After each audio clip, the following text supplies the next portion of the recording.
ঘরের ভেতর বউ জামাইয়ের মধ্যে শান্তি নাই, দোকানে গেলে দোকানদারের সাথে শান্তি নাই। এই মুহূর্তে ঈদ যাত্রায় যারা বাড়িতে যাচ্ছেন ট্রেনের ছাদে চড়ে অথবা বাসের ছাদে চড়ে যাবেন না, সেখানেও কিন্তু শান্তি নাই, দুর্ঘটনা ঘটার সংখ্যা আছে। যাই হোক, দেশের ভিতরে শান্তি নাই, শান্তির খোঁজে সারা দুনিয়া, আর এর মাঝখানে নিজে নিজে নিজের দেশের জন্য আরো অশান্তি টেনে আনছেন ইউক্রেন প্রেসিডেন্ট জেলেনস্কি। আর এই যে অশান্তি, এটার দায়ভার তাকে নিতে হবে। গেল 2 থেকে 3 দিন আগে রাশিয়ার অভ্যন্তরে চারটি প্রধান যুদ্ধ বিমান ঘাঁটিতে ইতিহাসের সবচেয়ে বড় হামলা চালিয়েছিল ইউক্রেন প্রেসিডেন্ট জেলি। আপনারা জানেন যে প্রায় 40টিরও বেশি যুদ্ধ বিমান ধ্বংস হয়েছে রাশিয়ার, ক্ষয়ক্ষতি হয়েছে এখানে বিলিয়নস অফ ডলারের। তো তখনই আমি বলছিলাম যে এটার একটা কড়া জবাব কিন্তু রাশিয়া দেবে।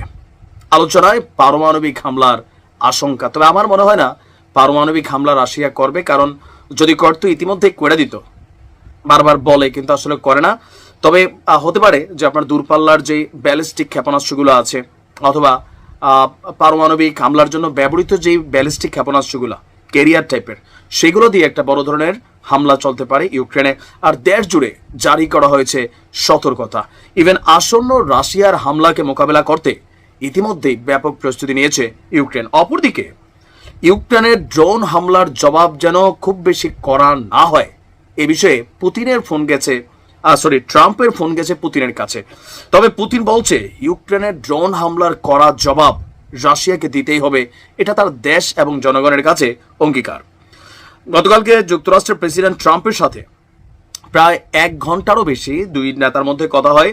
সেখানে ফোন আলাপের পর ট্রাম্প নিজেই বলেছেন যে এই আলোচনা থেকে তাৎক্ষণিক শান্তি আসলে আসবে না। ট্রাম্পের বক্তব্য, পুতিনের সাথে ফোন আলাপে রাশিয়ার বিমান ঘাঁটিতে ইউক্রেনের হামলার বিষয়ে আলোচনা হয়েছে। তিনি পুতিনকে পাল্টা হামলা থেকে বিরত থাকার আহ্বান জানাননি বলেও নিশ্চিত করেছে ট্রাম্প। মানে ট্রাম্প হচ্ছে কি আমাদের কুমিল্লার ভাষায় আছে যে লাগাইয়া জং দিদার গাজী, মানে জং মানে হচ্ছে ঝগড়া, তো দিদার গাজী হচ্ছে ঝগড়া লাগাই দিছে, মই তুলে নিচ্ছে ফটক গাজী। এটা একটা লম্বা চূড়া ইতিহাস, একদিন বলবো। তো বিষয়টা হচ্ছে এরকম যে ট্রাম্প পুতিনটা এই কথা বলে না যে ভাই তুমি বড় ধরনের কোনো অভিযান নিও না।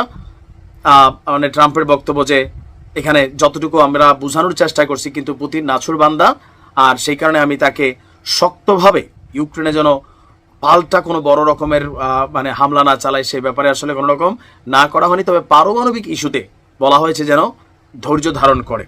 আচ্ছা, আমরা ট্রাম্পের দাবি যে কিয়েভের দাবি মস্কোর প্রায় অর্ধশত যুদ্ধ বিমান ধ্বংস বা ক্ষতিগ্রস্ত হয়েছে অপারেশন স্পাইডার ওয়েব নামে যে অভিযান চালানো হয়েছিল।